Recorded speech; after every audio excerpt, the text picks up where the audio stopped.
안녕 친구들. 오늘은 고려의 건국과 후삼국 통일에 대해서 공부해 보도록 하겠습니다. 자, 우선 우리가 지난 시간 공부했던 내용은 이제 신라와 가야의 문화유산에 대해서 공부를 했었어요. 그리고 오늘은 고려의 건국과 후삼국 통일을 공부할 건데, 자, 그럼 궁금한 게 있죠. 우리가 불과 얼마 전까지만 해도 삼국 시대였어요. 삼국 시대였고 이제 신라가 통일했다는 것까지 알았어. 근데 갑자기 후삼국이 등장하더니 후삼국이 통일이 됐대. 그래서 우리가 후삼국이 무엇인지 어떤 과정을 거쳤는지를 한번 같이 공부해 보도록 하겠습니다. 읽어보겠습니다. 고려는 후삼국을 통일하고 발해의 유민을 받아들여 민족을 통합했다.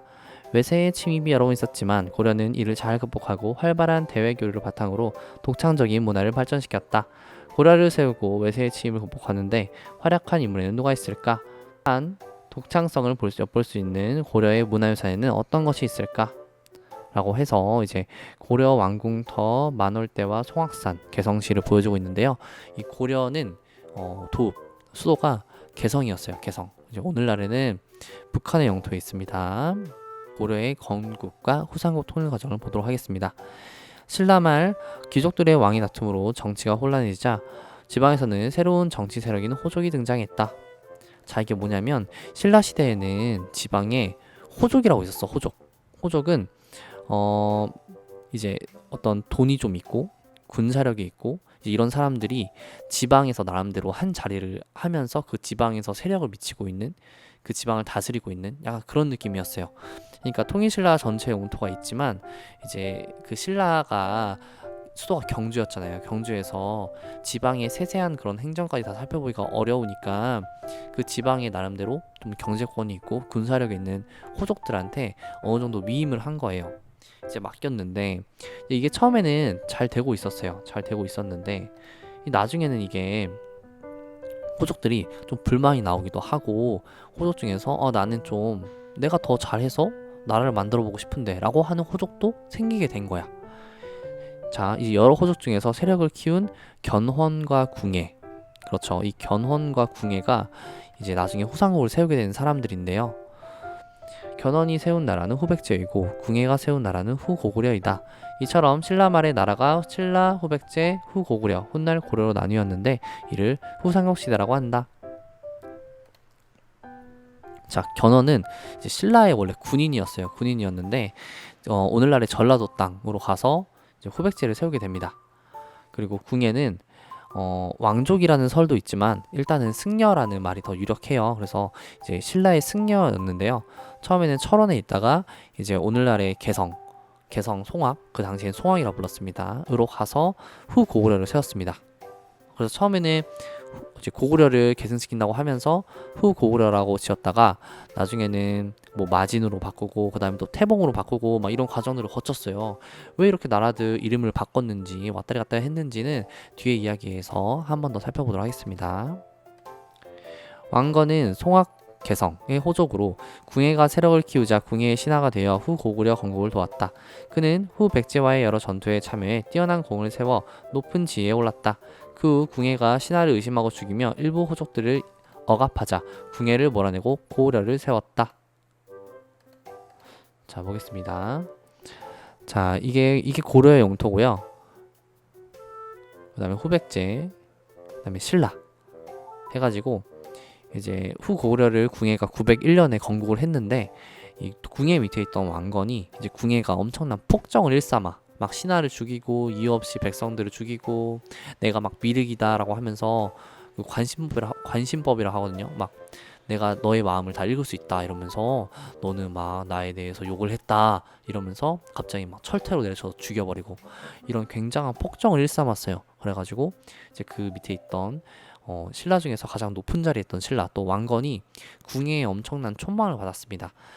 어쨌든 이제 왕건이 더 이상 못 보겠다라고 해서 이제 군사들을 이끌고 궁예를 쫓아내고 고려를 세운 겁니다. 그다음 후백제 건국 견훤 이런 식으로 했었고요. 그래서 이 과정을 보면 또 재밌는데, 후백제가 강해지자 궁예는 왕건을 보내 공격하기로 하는데 같이 볼게요. 이번에는 바다를 통해 후백제의 아래를 친다.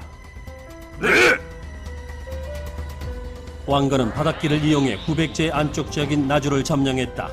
이때부터 후고구려가 후백제보다 더 강해졌고 한강 아래까지 영토를 넓힌 공로로 왕건은 군사를 책임지는 시중에 오르게 된다. 난 니들 마음이 다 보여. 미륵 부린 내가 마음을 집중하면 너희들 마음이 다 보인다고. 다. 사람들의 마음이 보인다고 하며 사람을 죽이는 것도 서슴지 않았다. 아니 마음이 진짜 보이기는 하는 거야? 보이긴 뭐가 보여요. 다 자기 마음대로지. 맞아요. 폐하께서 변했어요. 전에는 부하들이나 신하들에게 공평했는데 저러다 우리도 언제 걸릴지 모릅니다. 마침 저기 왕건 시종님이 오시네요. 왕건 시중님 이대로 폐하를 두고 보실 건가요? 폐하가 심하시긴 하지만 어쩌겠어. 이 나라의 왕인데. 이러다 우리도 다 죽게 생겼어요. 무슨 수를 내셔야 합니다. 처음에는 이제 왕건이 바로 반란을 일으키진 않았어요. 근데 나중엔 궁예가 이 왕건도 의심하기 시작하는 거야. 왕건 반란을 꿈꾸었는가 이러면서 막 궁예가 왕건도 막 의심하고, 그리고 죄 없는 신하들도 계속 죽이고 이러면서 불만이 그게 쌓여가면서 이제 왕건도 마음을 딱 먹고 궁예를 쫓아낸 겁니다. 쫓아내고요. 이렇게 하면서 이제 후고구려 자리에 고려로 나라를 세웠어요. 왕건이 세우고 나서 그 당시에 또 위에 있던 발해가 멸망을 하게 됩니다. 그러면서 발해 유민들이 고려로 들어오게 되고, 그 다음에 이제 이 고려랑 후백제랑 이제 거의 이제 싸움이 이루어졌는데, 이제 처음에는 고려에서 이렇게 바로 공격한 게 아니라 나주를 통해서 고려에서 나주로 배를 타고 이렇게 넘어가가지고 왕건이 이쪽에서 고려의 영토를 세우고, 그 당시에 후고구려였죠. 영토를 세우고, 그 다음에 이 후백제 왕위 계승 문제로 왕자끼리 막 싸우고 난리가 납니다. 나면서 견훤이 도망을 가요, 고려로. 그래서 견훤이 이제 같이 후백제를 공격하는데 앞장서주고 이러면서 후백제가 이제 망하게 되고, 그러면서 신라 경순왕도 그럼 나도 항복할래, 내 목숨이라도 좀 건질게 라고 하면서 그렇게 고려가 후삼국이 고려의 통일로 마무리가 되게 됩니다.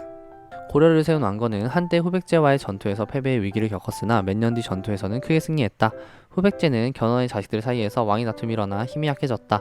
신라가 스스로 고려에 항복한 이후 고려는 후백제를 물리쳐 후삼국을 통일했다. 왕건은 불교를 장려했으며 백성의 생활을 안정시키려 세금을 줄이고 가난한 사람들이 굶주리지 않도록 힘썼다. 또 정치를 안정시키려고 호족을 적절히 견제해야 돼 존중하면서 나라를 다스렸다. 그리고 거란이 발해를 멸망시키자 발해 유민들을 받아들였으며 북쪽으로 점차 영토를 확장시켜 나갔다. 자, 이때 유명한 일화가 있는데 마해태자라고 해서 신라 마지막 왕인 경순왕이 이제 고려에 항복을 하면서, 그때 당시 경순왕의 아들, 그러니까 태자가 어떻게 항복을 할 수 있습니까? 이 천년의 역사를 가지고 있는 신라를 통째로 넘길 수가 있습니까? 라고 하면서 엄청 슬퍼하면서 산소로 들어가 버렸다고 해요. 그래가지고 그 태자를 마해태자라고 부르고 있습니다. 그래서 화려한 비단옷이 아니라 배옷을 입고 남은 생을 살았다는 데에서 마로 옷을 지어서 입었다, 이렇게 유래를 해서 마해태자라고 부르고 있습니다. 자, 그럼 여러분 황제와 왕의 차이점에 대해서 알고 있나요? 자, 읽어줄게요. 황제는 천자라고도 하며 하늘의 제사를 지낼 수 있는 존재였다. 즉 황제의 권위는 하늘과 연결되어 있었다. 황제를 다른 사람이 일컬을 때는 폐하라는 말을 사용했고 황제에게는 만세라는 말을 사용할 수 있었다. 반면 왕은 황제보다 권위가 낮은 호칭이었다. 다른 사람이 왕을 일컬을 때는 전하라고 불렀고 천세라는 말을 사용해야 했다. 고려는 내부적으로는 황제를 칭했지만 외국과 교류할 때는 상대 국가에 따라 황제, 왕이라는 말을 달리 사용했다. 약간 슬픈 느낌이죠. 그러니까 나라의 힘이 엄청 셌으면 스스로를 황제라고 계속 자랑할 수 있는데, 막상 다른 나라랑 상대할 때는 우리나라를 왕으로 좀 이렇게 낮춰가지고 불렀다는 거예요. 하고요, 이제 왕건과 호족의 관계 생각하기라고 해서 이쪽에 질문을 답해주면 되겠고요. 왕건, 그러니까 신라가 마지막에 이 호족들이, 지방에 있는 호족들이 각자의 목소리를 내고 좀 반란을 일으키면서 굉장히 힘들었잖아요. 힘들면서 결국 멸망의 길을 걸었기 때문에 이 왕건은 이 호족과의 관계를 엄청나게 중요시하게 생각을 했어요. 그래가지고 이 호족들 어떻게 했냐면, 호족들의 호족이 있으면 딸이 있을 거냐, 자식 중에 딸하고 다 혼인을 한 거야. 혼인을 해가지고 이제 관계들을 다 사돈으로 맺은 거예요. 사돈으로 맺어가지고 좀 끈끈하게 관계를 맺으면은 함부로 반란을 못 일으킬 거 아니야. 그래서 이 들리는 말에 의하면 왕건의 부인 수가 몇십 명에 이르렀다고 해요. 그만큼 그때 당시에는 이제 왕은 여러 명의 아내를 이렇게 아내와 결혼을 할 수 있었기 때문에 그 제도를 활용해서 왕건은 굉장히 그렇게 호족의 딸들과 결혼을 함으로써 그렇게 호족들이 반란을 일으키는 것을 미연에 막고자 하였다. 이제 이런 말이 있습니다. 정리해 볼게요. 정리해 보자면 이제 고구려 백제 신라 고구려 백제 신라 이 삼국 시대를 신라가 통일을 해서 통일신라가 되었고, 통일신라가 잘 발전을 하고 있다가 지방에 있는 호족의 힘이 세지면서 견훤과 궁예가 각각 후 백제와 후 고구려를 세웠습니다. 그러면서 후 백제, 후 고구려, 신라까지 해서 후 삼국시대가 생기게 되었고, 후 삼국시대를 진행하던 와중에 이제 후 고구려에서 궁예 대신 왕건이 고려를 세우게 되었고, 그 고려가 백제와 신라를 통일하게 되면서 이제 우리나라 제2의 두 번째의 통일 국가인 고려가 세워지게 되었습니다. 이렇게 정리를 할 수 있겠군요. 오늘의 역사 수업은 여기서 마치도록 하고요. 다음 시간에 또 만나도록 하겠습니다. 여러분 안녕.